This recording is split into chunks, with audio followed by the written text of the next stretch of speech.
நீங்கள் ஒரு business start பண்ணணும்னு நினைக்கிறீங்களா? ஆனால் எப்படி ஃபண்ட்ஸ் அலோகேட் பண்ணுறது, எப்படி ஃபண்ட்ஸ் வாங்குறதுன்னு தெரியலையா? உங்களுக்காக தான் கவர்மெண்ட்ஸ் நிறைய ஸ்கீம்ஸ் கொடுக்குறாங்க. அந்த ஸ்கீம்ஸ்லாம் பார்த்தீங்கன்னா உங்களுக்கு சப்சிடியோட கவர்மெண்ட்டே ஃபண்ட் பண்ணுறாங்க.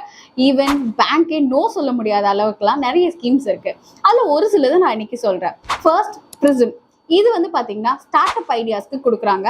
நிறைய fundings and up to 50 lakhs வரைக்கும் இருக்குது. ரெண்டாவது, பிஎம்இஜிபி. பிஎம்இஜிபியில் கொலாட்ரல் ஃப்ரீ லோன்ஸ்லாம் இருக்குது, அப் டு 10 lakhs வரைக்கும். அதே மாதிரி உங்களோட ப்ராஜெக்ட் காஸ்ட் இன்க்ரீஸ் ஆக உங்களுக்கு கொலாட்ரலோடையும் லோன்ஸ் கொடுத்துட்ருக்காங்க. அண்ட் நீங்கள் நியூ ஆண்டர்பிரினர்ஸ்க்கு இது ரொம்ப ஆப்டான ஒரு ஸ்கீம். மூணாவது, யுஐஇஜிபி. இதுவும் பிஎம்இஜிபியும் ஒன்று தான், ஆனால் இது ஸ்டேட் லெவல் ஸ்கீம், அது சென்ட்ரல் லெவல் ஸ்கீம். அவ்வளோதான் டிஃப்ரென்ஸ். அண்ட் முக்கியமான இன்னொரு ஸ்கீம் இருக்குது, stand up India. Women entrepreneurs எல்லாருக்குமே இந்த ஸ்கீம் ரொம்ப இம்பார்ட்டண்ட்டாக இருக்கும். இந்த ஸ்கீமை பற்றி மோர் டீட்டெயில்ஸ் நான் தனித்தனியான வீடியோஸில் போட்டிருக்கேன், நீங்கள் போய் பாருங்கள். For more informative video, follow us.